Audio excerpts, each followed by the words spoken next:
পড়েন সবাই, রব্বি জিদনি ইলমা। আবার বলেন, রব্বি জিদনি ইলমা। আয় আল্লাহ, তুমি আমার জ্ঞান বৃদ্ধি করে দাও। শয়তান ছিল বুদ্ধিজীবী, আদম আলাইহিস সালাম ছিলেন জ্ঞানী। শয়তান সুদ্দা।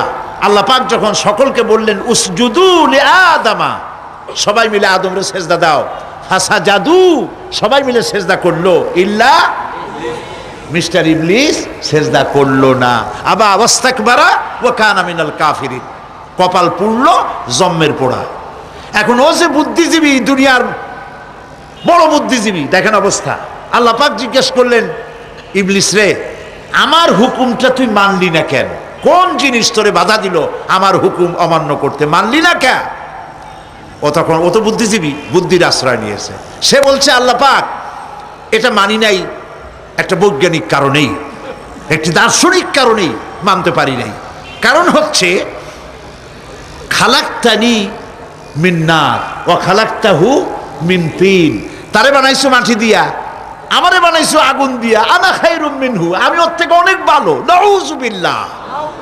কত বড় কপাল পোড়া। আগুনের গতি হলো ঊর্ধ্বমুখী, মাটির গতি নিম্নমুখী।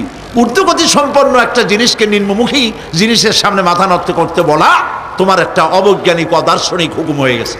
নাউযুবিল্লাহি মিন যালিক। আল্লাহ পাক বললেন, ইন্নাকা রাজিম, মরদুদ, বিতাড়িত, সব আমল বরবাদ করে দিলাম।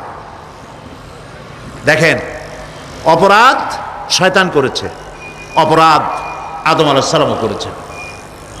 একজন অপরাধ করে শয়তান হয়ে গেল, আর একজন অপরাধ করে আল্লাহর পয়গম্বর হয়ে গেলেন। সুবহানাল্লাহ বলবেন না? কেন?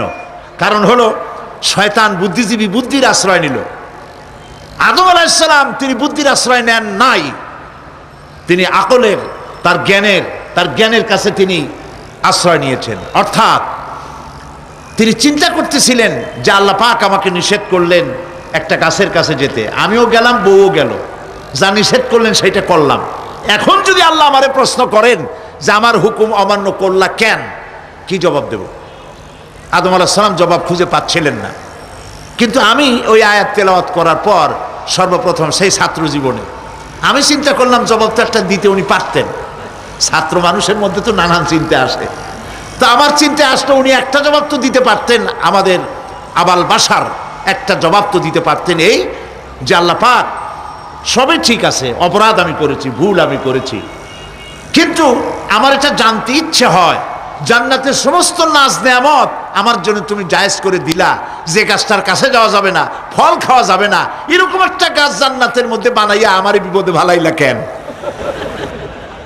এরকম একটা জবাব তিনি দিতে পারতেন, কিন্তু তিনি দেন নাই। কারণ তিনি বুঝতে পেরেছেন মহাশক্তিধর আকাশ আর জমিনের মালিক আল্লাহ রাব্বুল আলামিনের সামনে আর্গুমেন্ট চলে না, তার সামনে আর্গুমেন্ট চলে না, সারেন্ডার চলে, আত্মসমর্পণ করা চলে। হযরত আদম আলাইহিস সালাম কোন আর্গুমেন্টের কাছে গেলেন না, কেঁদে কেঁদে অস্থির হয়ে যাচ্ছেন। আল্লাহ রাব্বুল আলামিন যখন প্রশ্ন করবেন, আদম রে, আমার হুকুম ভাঙলি কেন, অমান্য করলি কেন, কি জবাব দেব? আর ঠিক সেই মুহূর্তেই রাব্বুল আলামিন প্রশ্ন করলেন, আদম রে, আমার হুকুম অমান্য করলে কেন? হযরত আদম আলাইহিস সালাম কোনো বুদ্ধির আশ্রয় না নিয়া তার জ্ঞান তাকে বলে দিল। আল্লাহ তাকে কালেমা শিখায় দিলেন। উদ্বুদ্ধ হয়ে তিনি আল্লাহ রাব্বুল আলামিনের সামনে মাথা নত করে দিয়ে বললেন, রব্বানা যালামনা আনফুসানা ওয়া ইল্লাম তাগফির লানা ওয়া তারহামনা লানাকুনান্না মিনাল খাসিরিন। রব্বানা যালামনা, হে আল্লাহ, আমি আমার নফসের পরে, যালামনা আনফুসানা, আমি আমার নফসের পরে জুলম করেছি, অত্যাচার করেছি। ওয়া ইল্লাম তাগফির লানা, তুমি যদি আমাকে ক্ষমা না করো। জ্ঞান কত দেখেন, শুধু ক্ষমা চান নাই, বলেছেন তুমি যদি আমাকে ক্ষমা না করো, ওয়া তারহামনা, আর যদি দয়া না করো, লানাকুনান্না মিনাল খাসিরিন, আমি ক্ষতিগ্রস্ত হয়ে যাব। কতটা জ্ঞানের অধিকারী তিনি! তিনি এটা বললেন না যে শুধু মাফ করে দাও, শুধু মাফ করলে হবে না, মাফও করা লাগবে, আর আগে যেমন দয়া করতে স্নেহ করতে সেটাও করা লাগবে। সুবহানাল্লাহ। আল্লাহ পাক রাজি হয়ে গেলেন, রাজি হন নাই?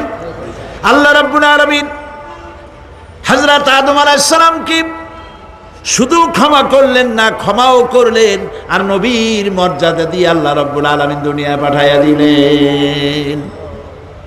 সুতরাং বুদ্ধি দিয়ে কাফেররা বুদ্ধির আশ্রয় গ্রহণ করে সর্বনাশ করেছে, যে পরকাল হইতে পারে না, মরে যাব আবার উঠবো, আবার এই শরীর কেমনে তৈরি হবে, এইটা তাদের বুদ্ধিতে কুলায় নাই। কিন্তু বুদ্ধি দিয়া চিন্তা করলে বোঝা যাইতো যে হ্যাঁ, পরকাল একটা হইতে পারে।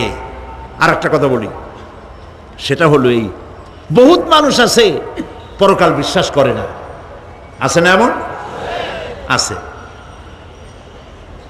এখন আমরা বিশ্বাস করি পরকাল, আমরা কারা কারা বিশ্বাস করি হাত উঁচু করে দেখান তো। আলহামদুলিল্লাহ বলি, বলেন আলহামদুলিল্লাহ। এখন যারা বিশ্বাস করে না তাদেরকে জানাতে চাই, আমরা যারা পরকাল